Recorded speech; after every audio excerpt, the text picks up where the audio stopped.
केवल ज्ञान एक समय में तीन लोक तीन काल को जानता है। तीन लोक में यहाँ पर लोकाकाश को भी ले लेना, ठीक है ना? उसके जानने में भूल नहीं है, इसलिए ज्ञेयों में कोई भी मतलब फेर-फार नहीं होता।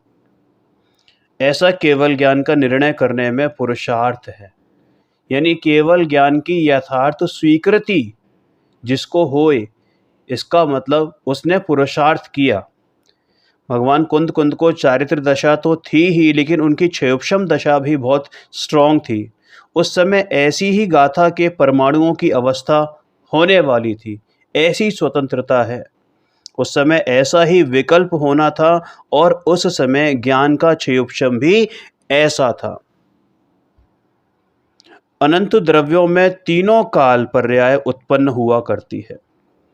भगवान ने छहों द्रव्य यानी कि जीव, पुद्गल, धर्म, अधर्म, आकाश काल और अनंतानंत जीव, अनंतानंतानंत पुद्गल, है ना, एक धर्म, अधर्म और आकाश और असंख्यात कालाणु अपने ज्ञान में देखे हैं, केवल ज्ञान में देखे हैं। जाति अपेक्षा से 6 द्रव्य और उनकी संख्या अनंत है, ठीक है ना? अब 6 द्रव्यों की एक जाति नहीं, 6 द्रव्यों की एक जाति नहीं, क्योंकि कोई चेतन है, कोई अचेतन है, कोई रूपी है, कोई अरूपी है, कोई क्रियावती शक्ति वाला है जिसमें क्रियावती शक्ति नहीं है। 6 में सभी के विशेष गुण पृथक-पृथक हैं। उन सभी की अवस्था भूतकाल में हुई है, वर्तमान में हो रही है और भविष्य में होगी। कितनी पर्याय हैं कि जितने कालाणु हैं उनकी जितनी पर्याय होती हैं, काल के जितने समय हैं उतनी पर्याय हैं। तीनों ही काल पर्याय उत्पन्न हुआ करती हैं। द्रव्य क्रम पूर्वक प्रकट होते हैं, उसमें एक समय में एक पर्याय होती है जो क्रम पूर्वक होती है, अपने समय में प्रतापवंत होती है, माने अपने समय में प्रकट होती है। वह पर्याय अपना प्रभुत्व रखती है, अपनी स्वरूप संपदा रखती है। स्वरूप संपदा क्या है एक पर्याय की? कि स्वरूप संपदा है उसका स्वयं षटकारकपना, यानी कि प्रत्येक पर्याय अपने स्वयं षटकारक से उत्पन्न होती है और षट गुणी हानि वृद्धि रूप होती है। इसमें विकारी अविकारी दोनों पर्याय आप मान लो, मतलब मिथ्या दर्शन की विकारी पर्याय मान लो और सम्यक दर्शन और केवल ज्ञान की अविकारी पर्याय भी मान लो। समझ में आया ना? और प्रत्येक पर्याय क्रम पूर्वक होती है, यह उसकी संपदा भी है। विकार एक के बाद एक होता है। तो इस तरीके से हम कह सकते हैं कि ज्ञेयों का जो परिणमन है ज्ञान में बाहर नहीं, बाहर तो अपने स्वरूप में हो रहा है ना, और बाहर भी हो रहा है। तो ज्ञेयों का प्रत्येक ज्ञेय का क्रमबद्ध परिणमन होता है और यही ज्ञेय का स्वभाव है। विकार या अविकार सभी क्रमबद्ध हैं। बाहर कुछ भी करने का नहीं है, ठंड रख, निर्भर हो जा। तुझे अपने सर पर कोई बोझा नहीं रखना कि तू एक पर्याय को भी टस से मस कर रख सके। ज्ञान स्वभावी भगवान आत्मा का महात्म्य आना और निमित्त और राग का महात्म्य यानी महिमा छूट जाना, यही उसका फल है। किसका? पुरुषार्थ का। और सबसे बड़ा पुरुषार्थ क्या है कि बाहर तू कुछ कर नहीं सकता। अकर्तावाद सबसे बड़ा पुरुषार्थ है, अकर्तावाद की स्वीकृति, वस्तु स्वातंत्र्य की स्वीकृति, केवल ज्ञान की स्वीकृति, सर्वज्ञता की स्वीकृति, क्रमबद्धता की स्वीकृति, यही सबसे बड़ा पुरुषार्थ है। चरणान योग में जो कथन है वो व्यवहार और निमित्त की अपेक्षा से बताए जाते हैं। कर्म की स्थिति या उसका रस घट जाता है, वे सभी कर्म के क्रम का ज्ञान कराते हैं। कर्म में क्रम पूर्वक प्रकट होती हुई स्वरूप संपदा है, मतलब प्रत्येक कर्म उसकी पर्याय क्रम पूर्वक होती है। एक एक परमाणु में वैसी अवस्था प्रकट होती है। सभी पर्याय एक साथ केवल ज्ञान में जानने पर आने पर भी प्रत्येक अपने अपने लक्षण से भिन्न भिन्न स्पष्ट जानने में आती हैं। माने केवल ज्ञान में अनंत अनंत अनंत अनंत द्रव्यों की यानी कि जितने भी समस्त द्रव्यों के समस्त गुणों की समस्त पर्याय एक साथ जानने पर भी केवल ज्ञान उन सबको पृथक पृथक स्पष्ट रूप से हाथ पे रखे आंवले के समान, यानी बिल्कुल क्रिस्टल क्लियर उनके स्वरूप को। और स्वरूप का मतलब आकार नहीं, केवल वो शेप नहीं, स्वरूप का मतलब उनकी द्रव्य गुण पर्यायों सहित, है ना, उनके अनंतानंत गुणों सहित, उनकी प्रत्येक पर्याय सहित, क्या थी, क्या हैं, क्या होएंगी, अनंत काल बाद भी एक परमाणु, एक धर्म द्रव्य, आकाश द्रव्य, काल द्रव्य क्या होएगा, कैसी उसका परिणमन होगा, वो सब के सब आज के आज वर्तमानवत केवल ज्ञान में झलक रहे हैं। वे सभी तात्कालिक वर्तमान कालीन पर्यायों के समान, जैसे तत्काल में होता है ना, बिल्कुल लाइव ऐसे झलक रहे हैं। और उन वर्तमान कालीन पर्यायों के समान अत्यंत मिश्रित होने पर भी सब पर्यायों के विशिष्ट लक्षण स्पष्ट ज्ञात होते हैं।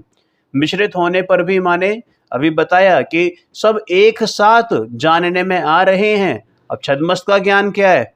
छद्मस्त तो एक समय में एक ही विषय को जान सकता है। मैं अभी इसे पढ़ रहा हूं और इसमें मेरी किसी एक शब्द पर निगाह गई तो वो सिर्फ एक शब्द, बल्कि शब्द नहीं, वो अक्षर, केवल उस समय वो अक्षर ही मैं समझ पाऊंगा। लेकिन इतना फ्रीक्वेंट, इतनी जल्दी ये चेंजेस होते हैं कि हम उसको कैच नहीं कर पाते। जबकि केवल ज्ञान एक समय में अनंत अनंत अनंत अनंत सबको एक साथ जान लेता है, वो भी स्पष्ट तौर पर। समझ में आया? इस जीव को कितने भव बाद मोक्ष होना है या उसी भव से होना है, भगवान को अभी से पता है। इस भी जीव को अनंत काल बाद अगर किसी को मोक्ष होना है तो अभी से पता है। अभी देख रहे हैं कि वो मोक्ष जा रहा है।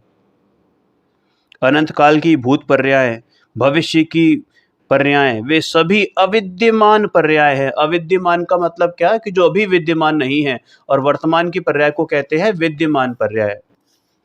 उन सभी द्रव्यों की सभी पर्याय एक साथ जानने पर भी प्रत्येक पर्याय का विशिष्ट स्वरूप, यानी कि स्पेसिफिक, बिल्कुल अलग अलग पृथक रूप से उनका स्वरूप, उनका प्रदेश, उनका काल, उनका आकार, सारी विशेषताएं, समस्त विशेषताएं स्पष्ट रूप से क्रिस्टल क्लियर फॉर्म में जानने में आती हैं। उनमें मिल जाना या बदलना नहीं होता, मतलब एक दूसरे में क्या कहते हैं, मिलावट नहीं होती। कोई पर्याय दूसरी पर्याय में मिल जाए और उसका अभाव हो जाए, ऐसा ज्ञान में ज्ञात होता नहीं। क्यों? क्योंकि ऐसा होता नहीं। इस तरह सर्वज्ञ का निर्णय कराते हैं। सर्वज्ञ का निर्णय करने वाला मोक्ष मार्गी होता है। वह राग, मतलब यह राग का स्वरूप और अनंतानुबंधी राग का स्वरूप है जो इसकी पहचान नहीं करता। यानी कि सर्वज्ञ भगवान की जिसको प्रतीति नहीं होती या जिसको श्रद्धान नहीं होता ऐसे केवल ज्ञान पर, वो कैसा है? मिथ्या दृष्टि है, अनंतानुबंधी राग वाला है। समझ में आया? और ये राग स्पष्ट रूप से भगवान के केवल ज्ञान में अभी के अभी झलक रहा है। राग का स्वरूप, अनंतानुबंधी का स्वरूप, अरे जिस राग का जो लक्षण है और साथ में अविकारी दशा का जो लक्षण है, वे सभी केवल ज्ञान में स्पष्ट ज्ञात होते हैं। प्रभु, केवल ज्ञान की ये अचिंत्यता है, अद्भुतता है। केवल ज्ञान में एक समय के एक काल में, मतलब एक समय के काल में विकारी और अविकारी दशाएं ज्ञात होती हैं, लेकिन दोनों भावों के लक्षण भिन्न भिन्न ज्ञात होते हैं। समझ में आया? इसको ऐसे उदाहरण से समझो कि जैसे नीला और लाल कलर मिलाते हैं, नीला और लाल वाटर कलर होता, ऑयल कलर जो होता है ना, उसको अगर आपस में मिलाओ तो कौन सा कलर बनेगा? कि ब्लैक कलर बनेगा। तो केवल ज्ञानी को वो रेड, वो ब्लू और वो ब्लैक तीनों दिखाई दे रहे हैं, अलग अलग तीनों। समझ में आया? और छद्मस्त क्या करेगा, जिस समय तक वो मिले नहीं है तो उसको रेड दिखाई देंगे या फिर ब्लू दिखाई देगा, और मिल जाने के बाद वो उनको अलग अलग नहीं पहचान सकता कि ये रेड है ये ब्लू है, लेकिन केवल ज्ञानी पहचानते हैं। समझ में आया? केवल ज्ञान में एक समय के काल में विकारी और अविकारी दशा ज्ञात होती है, किंतु दोनों भावों के लक्षण भिन्न भिन्न ज्ञात होते हैं, और जो अविकारी दशा है उनके पृथक पृथक भाव अथवा लक्षण भिन्न भिन्न केवल ज्ञान में ज्ञात होते हैं। लेकिन केवल ज्ञान में उन भावों की मिलावट नहीं आती, क्योंकि वो भाव मिल नहीं सकते। भाई, ज्ञान स्वभाव की अद्भुतता धर्म है, और ये विकार की अद्भुतता संसार है। जैसा विस्मयकारी स्वरूप है वैसा ही आत्मा ज्ञान स्वभावी है। वह ज्ञान स्वभाव अपने अंतर में पूर्ण है, संपूर्ण है, उसमें एकाग्र होकर सर्ववेत्तापना प्रकट होता है। माने सर्ववेत्ता मतलब सर्वज्ञता प्रकट होती है। उन्हें सभी पदार्थ ज्ञात होते हैं। सभी पदार्थ प्रति समय मतलब परिवर्तित होते हैं। जगत की वस्तुएं जितनी संख्या में हैं उतनी ही रहती हैं, कोई नई उत्पन्न नहीं होती और कम भी नहीं होती। इतना तो हम केमिस्ट्री में भी पढ़ते हैं ना, साइंस में, a matter can neither be created nor be destroyed. तो एक्चुअल में वहाँ तो जो बात होती है वो सिर्फ पुद्गल के मैटर की बात होती है, वो भी स्थूल रूप से। लेकिन एक्चुअल में ये वाला फंडा हमारे यहाँ से ही आया है, क्योंकि कोई भी पदार्थ चाहे वो रूपी हो चाहे अरूपी हो, चाहे चेतन हो चाहे अचेतन हो, चाहे धर्म अधर्म आकाश काल ही क्यों ना हो, जीव और पुद्गल ही क्यों ना हो, कोई भी पदार्थ नया ना तो पैदा हो सकता है ना ही विनष्ट सकता है, मतलब उसका विलय हो सकता है। मात्र उसकी पर्याय बदलती हैं और प्रति समय बदलती हैं।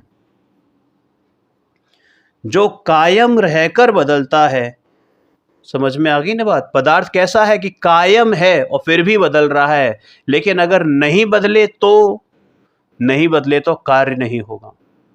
माने एक पर्याय में भी अगर स्पेस आ गया तो आप समझ लो कि वो पूरा द्रव्य खंडित हो गया, और वो द्रव्य खंडित हुआ तो पूरा विश्व खंडित हो जाएगा। मतलब वस्तु व्यवस्था छिन्न भिन्न नहीं बल्कि खत्म हो जाएगी। पूरा वस्तु व्यवस्था खत्म हो जाएगी, ये विश्व का नाश हो जाएगा। अनंत पदार्थ हैं, वे प्रति क्षण परिणमित होते हैं। अनंत आत्माओं में कोई भी जीव मतलब प्रत्येक द्रव्य, प्रत्येक जीव, प्रत्येक द्रव्य से मतलब प्रत्येक जीव द्रव्य ज्ञाता है। निगोद से लेकर मनुष्य से लेकर और सिद्ध पर्यंत तक सभी में सामान्य ज्ञान स्वभाव है। यहां पर्याय की बात नहीं है, लेकिन सभी में सामान्य ज्ञान स्वभाव है। हां, प्रकट पर्याय में अंतर है। आत्मा का स्वभाव ज्ञान है, जानना देखना है। ये पुण्य पाप विकारी परिणाम मेरा स्वभाव नहीं है। ये शरीर मन वाणी ये सब पर हैं। हंसने का भाव, कमाने का भाव, रोने का भाव, ये सब पाप की लगन है। और ये जो दया दान भक्ति व्रत नियम संयम आदि ये पुण्य की लगन है। वास्तव में इन दोनों में से कुछ भी वस्तु का स्वरूप नहीं है। अरे भगवान आत्मा ज्ञान स्वरूप है, वस्तु अनादि अनंत है। ज्ञान त्रिकाल शक्ति है जो पूर्ण है, उस पूर्ण में एकाग्र होने पर ज्ञान प्रकट होता है। ये निमित्त, व्यवहार, विकार, अल्पज्ञता का आदर और ये अद्भुतता सिर्फ और सिर्फ संसार है। अरे भगवान आत्मा तो चिदानंद सच्चिदानंद प्रभु है। भगवान आत्मा है, ज्ञायक है, आत्मा का ज्ञान स्वभाव है, आनंद स्वभाव है। और ये जो पुण्य पाप हैं ये विभाव भाव हैं, मेरा स्वभाव नहीं है। और स्वभाव तो पूर्ण है, प्रकट दशा में सिर्फ अल्पज्ञता है। जिसे निमित्त, विकार और अल्पज्ञता की अद्भुतता लगती है, उसे स्वभाव की अद्भुतता यानी महिमा नहीं आती। अरे एक समय मात्र के लिए भी धर्म करे तो मुक्ति हुए बिना रहेगी नहीं। दो घड़ी निज नाथ के नजदीक तो आओ, अपनी प्रभुदा देख लो बाहर ना भरमाओ। सिर्फ 2 घड़ी के लिए, 2 घड़ी क्या छोड़ो, 2 समय के लिए अपने पास आए। भाई ये धर्म क्या है? ज्ञान स्वभाव है, पूर्णानंद का नाथ है, पूर्णानंद का नाथ। समझ में आया? लेकिन है क्या कि ये जो ज्ञान शक्ति है जो संपूर्ण है, उसको भूलकर ये अज्ञानी निमित्त विकार और अल्पज्ञता की अशुद्धि में अटक रहा है, पर तरफ की विपरीत श्रद्धा कर रहा है, अल्प ज्ञान अल्प वीर्य की तरफ नजर है। पूर्ण ज्ञान स्वभाव आनंद स्वरूप है, उसकी अद्भुतता तो नहीं भासित होती, लेकिन पर्य में आश्चर्यता लगती है। वही संसार और वही संसार भ्रमण है, भ्रांति है। अरे त्रिकाल वेदता सर्व को जानने वाले हैं, लेकिन किसी का करने वाले नहीं हैं। और ये बात उन्हीं ने कही है, ये बात उन्हीं के द्वारा निकली है, उन्हीं की वाणी में निकली है। अहो, मेरा स्वभाव पूर्ण है, जो पर्याय बाहर में झुकती है उसे अंतर में झुकाते हैं। मैं पूर्ण शुद्ध हूँ, ऐसा स्वयं संवेदन ज्ञान से स्वयं को वर्तते हुए है, मतलब अनुभवते हुए ये सब स्वयं संवेदन होता है, स्वयं अनुभव होता है, स्वानुभूति होती है। स्वरूप में एकाग्र होने पर शक्ति में जो पूर्ण ज्ञान है वह पर्याय में भी पूर्ण प्रकट होता है। समझ में आया? अरे जो त्रिकाल वेदता है उन्होंने तीन काल क्या जाना कि सब कुछ जान लिया, अब कुछ जानने को बाकी नहीं रहा। तीन काल कहते ही सामने की वस्तुओं की, प्रत्येक वस्तु की भूतकाल, वर्तमान काल और भविष्य काल की पर्यायों को जाने तो वो त्रिकाल वेदता कहलाते हैं। और जो जानने वाले होते हैं वे बनाने वाले नहीं होते, वो परिवर्तन करने वाले नहीं होते, बदलने वाले नहीं होते हैं। क्योंकि बदलने वाला तो इस विश्व में कोई भी नहीं है, लेकिन अज्ञानी अपने आप को ईश्वर से भी बड़ा मानता है और वो बदलना चाहता है, जबकि उसके हाथ में कुछ भी नहीं है। अरे त्रिकाल को जाना अर्थात उसने यह जाना कि ये वस्तु कैसी है, यथार्थ कैसी है। उसमें उसने ये तो जाना कि वस्तु कैसी है, लेकिन उसने ये नहीं जाना कि उसने उस वस्तु को बनाया है, क्योंकि उसने बनाया ही नहीं है, बना सकता नहीं है। जो आत्मा पूर्ण पर्याय प्रकट करती है वह त्रिकाल वेदता है। अंदर शक्ति में से तीन काल का ज्ञान प्रकट किया है, माने मैं ज्ञान हूँ और ये मेरे ज्ञान के ज्ञेय हैं, ऐसा जाना। लेकिन ये नहीं जाना कि मैं करता हूँ, ये मेरा कार्य है, ऐसा कुछ भी नहीं जानते, क्योंकि होता ही नहीं है। सर्वज्ञ कहते ही उसको हैं जो तीनों काल को जानने वाले पुरुष हैं। उन्होंने भूतकाल को जाना है, वह वस्तु पहले नहीं थी ऐसा नहीं, अपितु सामने वाली वस्तु तीनों काल रहने वाली है। जैसे ज्ञान तीनों काल रहने वाला है, वैसे ही प्रत्येक वस्तु तीनों काल रहने वाली है। कोई भी वस्तु अशेष नहीं रहती, माने जानने से शेष नहीं रहती, जानने से बचती नहीं। कहते हैं ना कि मेरी निगाहों से कुछ नहीं छुपा, तो वास्तव में सर्वज्ञ की निगाहों से कुछ नहीं छुपता। त्रिकाल वेदता का निर्णय करने वाला ऐसा जानता है कि इस जगत में पदार्थ तीनों ही काल ध्रुव रहकर बदलते हैं। उनको जानने वाले त्रिकाल ज्ञानी हैं। इस तरह तीन काल के पदार्थ वर्त रहे थे, वर्त रहे हैं और वर्तेंगे, इसका ज्ञान सर्वज्ञ को है। ऐसा सभी केवल ज्ञान में जानने में आ गया है। ऐसे ज्ञान स्वभावी परमात्मा तीन काल तीन लोगों को जानने वाले हैं। अरे ज्ञान धाम का महात्म्य ऐसा आया कि मैं भगवान आत्मा हूँ और ये मेरी तीनों काल की दशा केवल ज्ञान में जानने में आई हैं। अरे जिसे ऐसे ज्ञान स्वभाव की अद्भुतता और आश्चर्यता प्रकट होती है, भासित होती है, उसे निमित्त और विकार की आश्चर्यता नहीं भासित होती, मतलब नहीं लगती। स्वभाव की अद्भुतता आना यही तो धर्म है, यही पुरुषार्थ है। समझ में आया? अरे ज्ञान स्वभाव की अद्भुतता, बहुलता, आश्चर्यता, यही तो वास्तविक धर्म है। ये जगत जो है जड़ की क्रिया में धर्म मानता है। जड़ की क्रिया को भगवान ने जाना है। पदार्थ ज्ञात ज्ञात हो, ऐसा उनका स्वभाव है। प्रत्येक पदार्थ में प्रमेयत्व नाम का गुण है, तो भैया वो ज्ञान में आए बिना रहते नहीं हैं। और ज्ञान जाने ऐसा ज्ञान का स्वभाव है, आत्मा का स्वभाव है। ज्ञान पदार्थों को आगे पीछे करे, ऐसा ज्ञान का स्वभाव नहीं है। और ज्ञान के आगे रहे या आगे पीछे हो जाएं, ऐसा ज्ञेयों का स्वभाव नहीं है। अज्ञानी को तो निमित्त, विकार और संयोगों की अद्भुतता लगती थी, लेकिन ज्ञानी को ज्ञान की अद्भुतता लगती है। अहो, सर्वज्ञता अंतर शक्ति में से आती है, अंदर में से आती है। सर्वज्ञत्व नाम की शक्ति है ना, तो जब पूर्णता को प्राप्त होती है तो वो सर्वज्ञत्व शक्ति सर्वज्ञता में तब्दील हो जाती है। जिसे अपने ज्ञान स्वभाव की अधिकता लगे, आश्चर्यता लगे, उसका आश्रय जो ले, उसे ही सम्यक दर्शन होता है। सम्यक मतलब क्या कि सत्य, यानी त्रिकाल जैसा स्वरूप है वैसा प्रतीति में आना, वही सम्यक दर्शन है।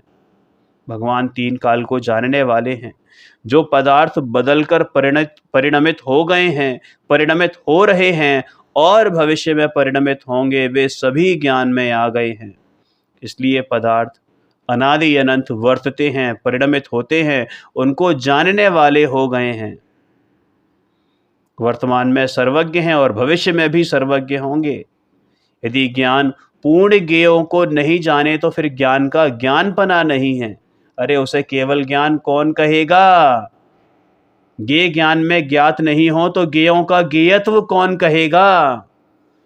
आई बात समझ में कि ज्ञेय अगर ज्ञान में ज्ञात ना हो तो ज्ञेयों का ज्ञेयत्व कौन करेगा, कौन कहेगा? शीशे में अगर किसी का प्रतिबिंब ना बने तो वो शीशा कौन कहेगा?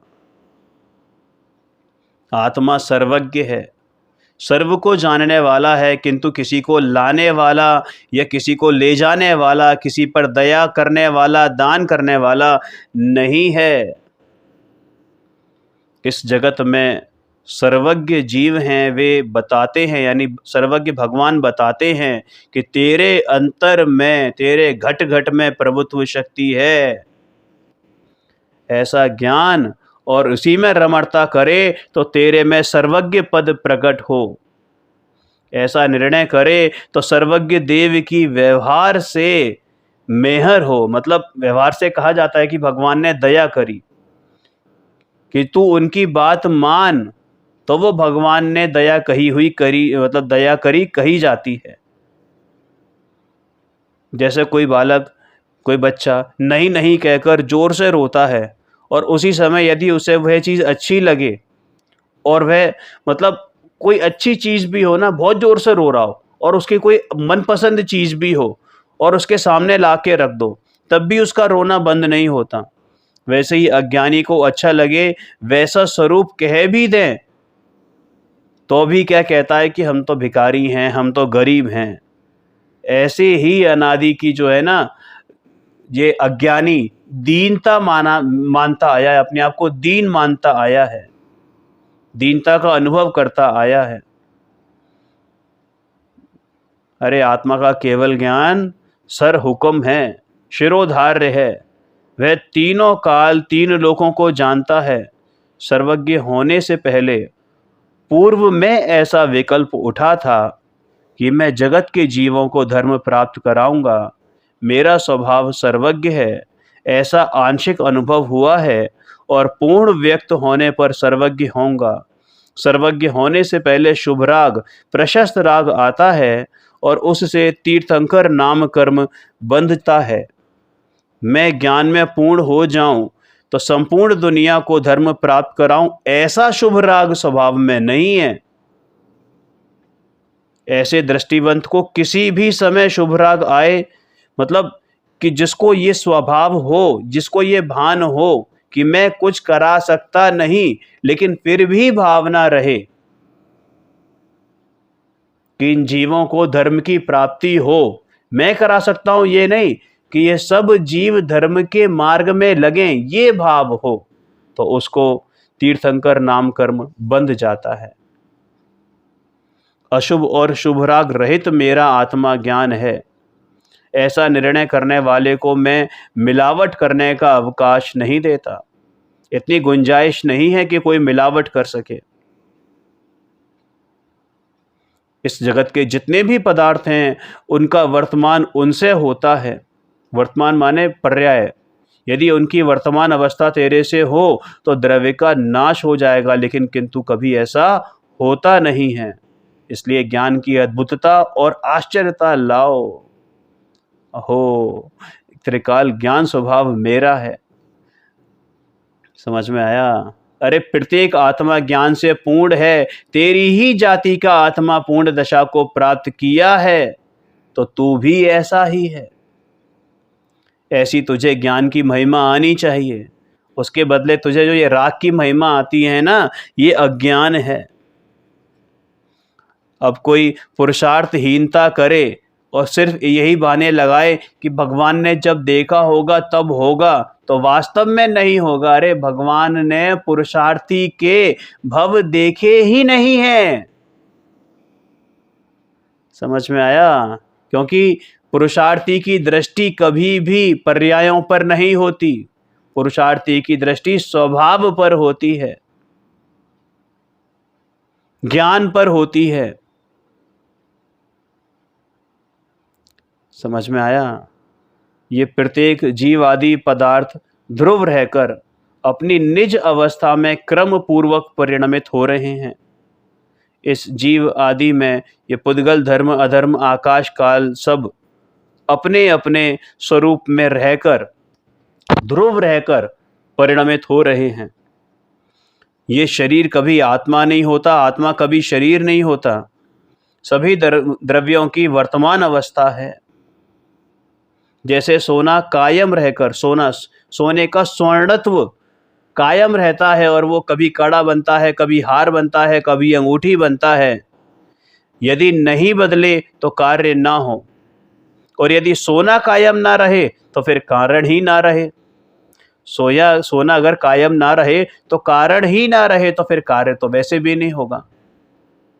सोना किसी न किसी रूप में तो रहता ही है। अगर वो किसी भी रूप में नहीं है, माने किसी किसी आभूषण के रूप में नहीं है, तो अभी वो गिन्नी के रूप में, सिक्के के रूप में, ईंट के रूप में, किसी न किसी रूप में तो है ही। समझ में आया? अरे प्रत्येक पर्याय भूतकाल में थी, वर्तमान में है और भविष्य काल में भी परिणमन होगा। और प्रत्येक पर्याय क्रम पूर्वक होती हैं। सारी अवस्थाएं पर्याय कैसी होती हैं? क्रम पूर्वक होती हैं। एक गुणी की पर्याय क्रम पूर्वक होती हैं और एक द्रव्य की अनंत गुणों की पर्याय सहभावी होती हैं। जैसे मोती के हार में एक मोती के बाद दूसरा मोती होता है, तो 105 नंबर का मोती 105 नंबर का ही होता है। ये स्थूल उदाहरण है। वैसे ही 3 काल की उत्पत्ति काल में प्रत्येक अवस्था क्रम पूर्वक होती है। ये स्थूल उदाहरण है, सिर्फ मोटे मोटे तौर पे समझाने के लिए। वह पर्याय पदार्थ की लक्ष्मी है। समझ में आया? उस पर्याय की दूसरे से उत्पत्ति नहीं होती। जैसे इस आत्मा का जानपना जड़ की संपदा नहीं है, वैसे ही वह केवल ज्ञानी की संपदा नहीं है। अरे केवल ज्ञानी की संपदा केवल ज्ञानी में है। वस्तु ध्रुव रहती है, लेकिन उसकी अवस्था क्रमशः होती है। जैसे गोरस होता है ना, तो गोरस की कोई ना कोई अवस्था होगी, या तो वो दूध, दही, छाछ, मक्खन आदि अवस्था होती है और क्रम क्रम से आती है। एक समय में वस्तु संपूर्ण रहती है, किंतु कभी भी ऐसा नहीं होता कि कोई 2 अवस्थाएं एक साथ हो जाएं। माने एक द्रव्य की, एक गुण में कोई भी 2 अवस्थाएं एक समय में घटित नहीं हो सकती। ऐसा नहीं हो सकता कि एक ही समय में वो दही भी है और दूध भी है। समझ में आया? पहली अवस्था हुई, उसमें से दूसरी अवस्था नहीं होती। यही उसकी स्वरूप संपदा है, स्वषटकारक है। अरे प्रत्येक पर्याय अपने स्वषटकारक से होती है। उसका आधार वो द्रव्य है, लेकिन वो पर्याय नहीं है, क्योंकि पर्याय में से नहीं आती। समझ में आया? वैसे ही पर पदार्थ के कारण कोई दूसरी दशा नहीं होती। क्रम पूर्वक प्रकट होने वाली यही स्वरूप संपदा वाले पदार्थ हैं। सर्वज्ञ के ज्ञान में तो भूत और भविष्य की अवस्थाएं यानी पर्याय वर्तमानवत भाषित होती हैं। जीव में जो राग होता है वह क्रमबद्ध होता है, वह कर्म के कारण नहीं होता। कोई ये माने कि कर्मों का उदय है इसलिए मुझे राग हुआ, भाई वो यथार्थ रूप से देखें तो तेरी ही भूल से होता है, और वो भी क्रमबद्ध में होता है। विकार और अविकार पर्याय स्वरूप संपदा है। राग द्वेष पुण्य पाप क्रम पूर्वक प्रकट होती हुई स्वरूप संपदा वाला है। जगत के पदार्थों में तत्व कायम है, वर्तमान पर्याय प्रकट है, भूत और भविष्य के पर्याय अप्रकट हैं। वे सभी पर्याय अर्थात हालत अथवा दशा, वे सभी सर्वज्ञ के ज्ञान में वर्तमान कालीन पर्यायों के समान ज्ञात होती हैं।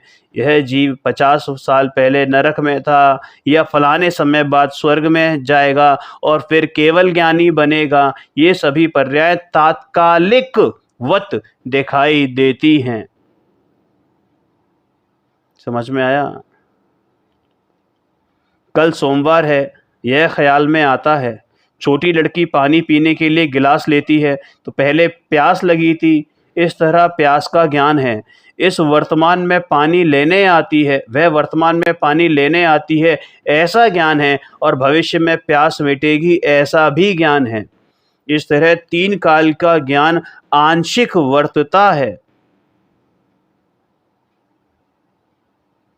यह मकान 40 साल पहले बना है, आगे 50 वर्ष तक चलेगा, ऐसा ख्याल ज्ञान में आता है ना? इस तरह पर का तो अनुमान करता है, परंतु अपना अनुमान नहीं करता। भूतकाल में अपज्ञता, वर्तमान में अल्पज्ञ हूँ, किंतु मेरा स्वभाव अल्पज्ञ नहीं बल्कि सर्वज्ञता है। उसके आश्रय से सर्वज्ञ होऊंगा, ऐसा निर्णय करना चाहिए। समझ में आया? इसको दोबारा सुनिएगा। जो ये बात बोली है ना, ये वाला पैराग्राफ, कल सोमवार है, यह ख्याल में आता है, ये बहुत इंपॉर्टेंट है, क्योंकि ये अज्ञानी की दृष्टि से बात हो रही है यहाँ पर कि हमारी क्या गलती होती है। ये बात तो हम भी स्वीकारते हैं ना कि हमें पिछली पर्यायों का कुछ ध्यान नहीं है, क्या बचपन का कुछ ज्ञान नहीं है। मैं ये नहीं कह रहा कि सब कुछ ज्ञान है, लेकिन बहुत कुछ तो ज्ञान है ना, कुछ तो ज्ञान है ना। क्या कल क्या हुआ था, कुछ इंसिडेंट्स जब आपके ज्ञान में हैं, तो केवल ज्ञान की तो ऐसी स्वरूप संपदा है कि वहां तो सब कुछ एज इट इज, जैसे अभी की अभी घटित हो रहा हो, वैसा उनके ज्ञान में झलक रहा है। भाई अगर शांति चाहता है तो कहां से मिलेगी? कहां से मिलेगी शांति? की तेरे में से मिलेगी। बाहर में शांति नहीं है, अंदर में शांति है। इसमें एकाग्र होने में यह शांति प्रकट होती है और केवल ज्ञान प्रकट होता है। 50 साल पहले भरे बाजार में होने वाली कोई घटना ज्ञान में तैरती है तो ऐसा लोग कहते हैं। उसी तरह सर्वज्ञ के ज्ञान में भूतकाल की समस्त अवस्थाएं और भविष्य की समस्त अवस्थाएं वर्तमानवत दिखाई देती हैं। तीनों काल की पर्याय भिन्न भिन्न केवल ज्ञान महल में जानने में आती हैं। सर्वज्ञ के ज्ञान में एक समय में सभी अवस्थाएं आ गई हैं, सभी अवस्थाएं स्पष्ट ज्ञात हैं। भूतकाल की अवस्था, वर्तमान अवस्था, भविष्य की अवस्था भिन्न भिन्न रूप से ज्ञात होती हैं। प्रत्येक पर्याय का लक्षण भिन्न भिन्न ज्ञात होता है। केवल ज्ञान में सभी पर्यायों की मिलावट नहीं होती, किसी भी पर्याय की मिलावट नहीं होती। जो अवस्था हो चुकी है, हो रही है और होंगी, वे सभी भिन्न भिन्न रूप से जानते हैं। केवल ज्ञान एक समय में सभी कुछ जानता है, इसलिए उसे मिश्रित कहा है, लेकिन केवल ज्ञान प्रत्येक का लक्षण भिन्न भिन्न ज्ञात होता है। जीव का विकार असंख्य प्रदेश में रहता है उसका समय, उसका लक्षण ज्ञान में स्पष्ट ज्ञात होता है। एक दशा से दूसरी दशा मिल नहीं जाती। त्रिकाली वेदता के ज्ञान में सभी अवस्थाएं हैं, भूत भविष्य वर्तमान की। अरे एक परमाणु की भी सभी अवस्थाएं उनके ज्ञान में हैं। ज्ञान स्वभाव की आश्चर्यता महिमा आने पर ये निमित्त, पैसा और राग की महिमा उड़ जाती है। आत्मा ज्ञाता है, बाकी सब ज्ञेय हैं। वे ज्ञेय मेरे हैं और मैं उनका हूं, ऐसा तो अज्ञानी को भान होता है। और ज्ञानी तो उनको सर्वथा है और मात्र ज्ञेय ही मानता है भी नहीं। क्योंकि वो है तो तब हो जब वो मेरा कोई नुकसान कर रहे हो। मेरा कोई नुकसान थोड़ी करते हैं वो, ना मुझे कोई लाभ पहुंचाते हैं। समझ में आया? जड़ पदार्थ की जो अवस्था हो चुकी है, हो रही है, उसे ज्ञानी जानता है, उसकी अज्ञानी को महिमा नहीं आती। मतलब एग्जाम्पल है एक की, जैसे व्यापारी को जहाँ से माल मतलब जहाँ से लाभ दिखता हो तो वहीं से माल खरीदता है। सर्वज्ञ को माल कहाँ से मिलेगा, कहाँ से लाभ मिलेगा? कि भाई मेरे अंदर में से ही है, पूर्णानंद का नाथ, पूर्ण ज्ञानानंद स्वभावी भगवान आत्मा।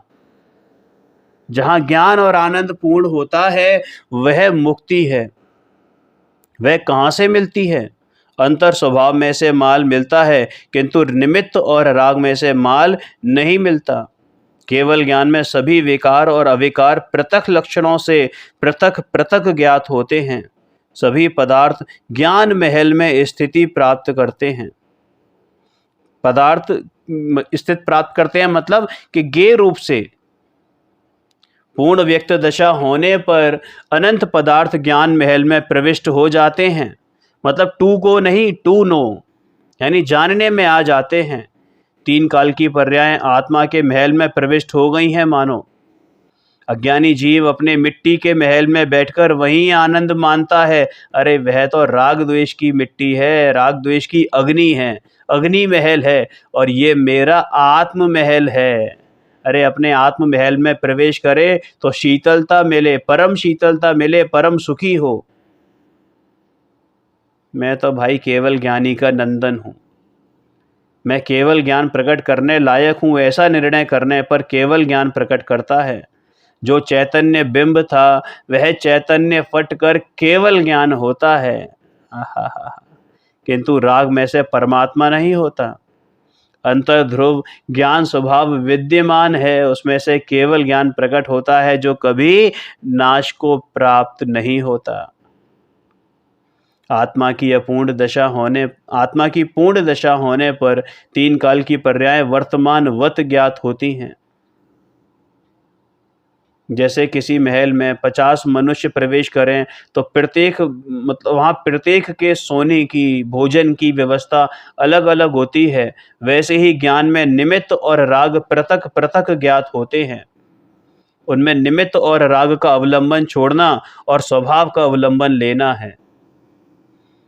तीन काल की दशाओं का वर्तमान पर्याय में समान ज्ञान में, मतलब वर्तमान पर्याय के समान ज्ञान में ज्ञात होना, ये बिल्कुल मतलब कोई इसमें मिथ नहीं है, कोई मिथ्यात्व नहीं है। ये फैक्ट है, ये सत्यता है, युक्त है, अयुक्त नहीं है।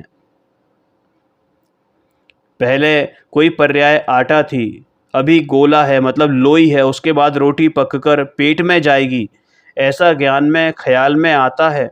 ये तुअर की दाल इस पानी से जुड़ेगी और पानी से नहीं जुड़ेगी, ऐसा ख्याल में आता है। पहले दाल थी, फिर भविष्य में ऐसी होगी, ऐसा ख्याल में आता है। भाई केवल ज्ञानी को तीनों काल का पूरा पूरा ख्याल है। ऐसे ज्ञान स्वभाव का महात्म्य आने पर निमित्त और राग की महिमा उड़ जाती है। भगवान आत्मा, भगवान आत्मा, भगवान आत्मा कैसा है? परम भाव ज्ञान भाव है, शक्ति से पूर्ण है। अरे स्वयं शक्ति के अवलंबन से केवल ज्ञान होता है। केवल ज्ञान पूर्ण पर्याय है। उसका मोक्ष तत्व में अथवा देव तत्व में समावेश होता है। आत्मा का परम स्वभाव ज्ञान है। जो स्वभाव होता है वह अपूर्ण नहीं होता। स्वभाव आदि अंत रहित होता है, अपूर्णता और विकार स्वभाव में नहीं होते। आत्मा ज्ञान है ऐसा भान करके ज्ञान में एकाग्रता होती है, वह धार्मिक क्रिया है। समझ में आया? ज्ञान अवस्था जब पूर्ण अवस्था रूप होती है तब उसे देव तत्व अथवा मोक्ष तत्व कहते हैं। मोक्ष यानी केवल ज्ञान स्वरूप दिव्य शक्ति प्राप्त जीव, जिन्हें दिव्य शक्ति पूर्ण खिल गई है, वे देव हैं। उनके ज्ञान में तीन काल तीन लोक के समस्त पदार्थ वर्तमानवत दिखाई देते हैं। जिन्हें दिव्य शक्ति में से दिव्य शक्ति प्रकट हुई, वे देव हैं। देव की पहचान वह मोक्ष तत्व की पहचान है। मोक्ष ज्ञायक तत्व के आधार से होता है। जो यह ज्ञायक की पूर्ण अवस्था प्रकट हुई है, उसमें सभी अनंत पर्याय क्रमबद्ध ज्ञात हो जाती हैं। यह जीव इस भव में मोक्ष प्राप्त करेगा, यह बात भी ज्ञान में ज्ञात होती है। भूतकाल की अनादि शांत पर्याय, वर्तमान पर्याय और भविष्य की सादी अनंत पर्याय केवल ज्ञान में स्थिति प्राप्त करती हैं। कुछ भी जानने का बाकी नहीं रहता। भाई, इस फलाने जीव की भविष्य की यह पर्याय होगी, यह बात केवल ज्ञान में प्रत्यक्षवत भासित है। ज्ञेय का परिणमन ऐसा ही हो रहा है। केवल ज्ञान मोक्ष तत्व है। देव का निर्णय कहो, केवल ज्ञान का निर्णय कहो, क्रमबद्धता का निर्णय कहो, सर्वज्ञ तत्व का निर्णय कहो, सर्वज्ञत्व का निर्णय कहो, मोक्ष तत्व का निर्णय कहो, सब एक ही बात है। अरे देव के केवल ज्ञान में जैसा जानने में आया है वैसा ही होने वाला है। ऐसा निर्णय करने वाले की विकार और निमित्त की रुचि छूट जाती है और स्वभाव पर भरोसा कायम हो जाता है। इसे ही सम्यक्त और धर्म कहते हैं। केवल ज्ञान पर्याय में तीन काल तीन लोक की पर्याय ज्ञात हो जाती हैं। एक समय की पर्याय है केवल ज्ञान की एक समय की पर्याय की ये सामर्थ्य है। यह ज्ञान पूर्ण है, उसे इस बात की पूर्ण स्वीकृति है।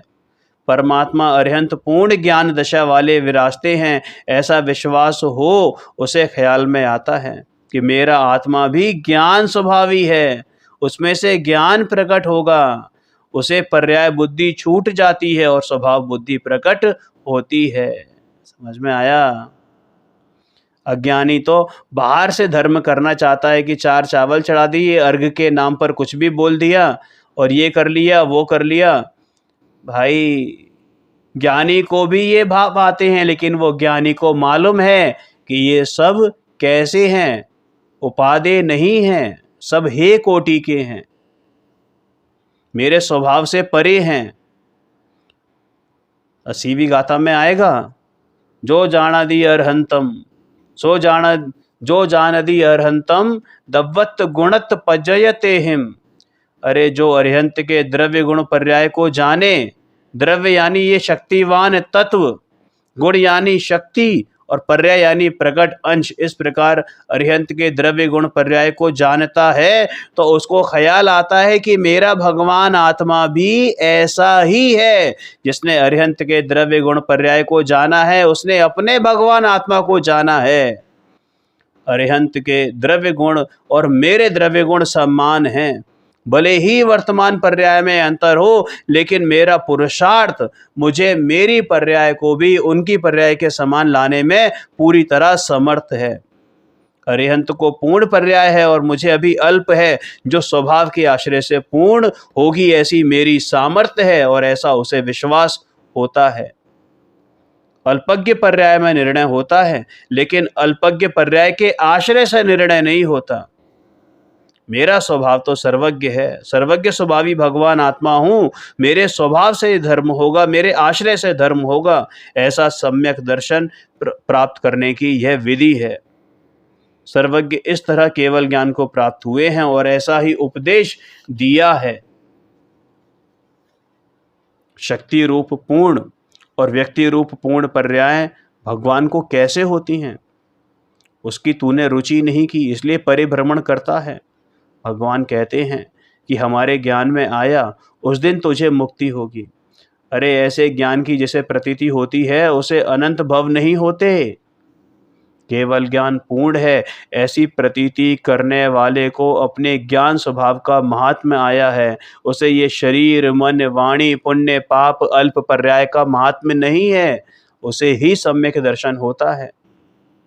हमने इसी विधि से द्रव्य गुण पर्याय को जाना है, इसी विधि से तुम भी जानो तो सम्यक दर्शन होगा और तुम इसी विधि से कर्मों का नाश करोगे। अरे हमारी और तुम्हारी विधि एक ही है, ऐसा सर्वज्ञ का वचन है। वे कहते हैं कि ऐसा पुरुषार्थ करे और उसे मोक्ष ना हो, ऐसा हो ही नहीं सकता। ये शरीर, मन, वाणी ये जड़ तत्व हैं और चैतन्य तो ज्ञायक तत्व है। उसकी अवलंबन से ही ये मोक्ष पर्याय प्रकट होती है। इस विधि के सिवाय कोई दूसरी विधि अपनाए तो धर्म नहीं होता। एकमात्र यही विधि है, यही विधि है, यही विधि है।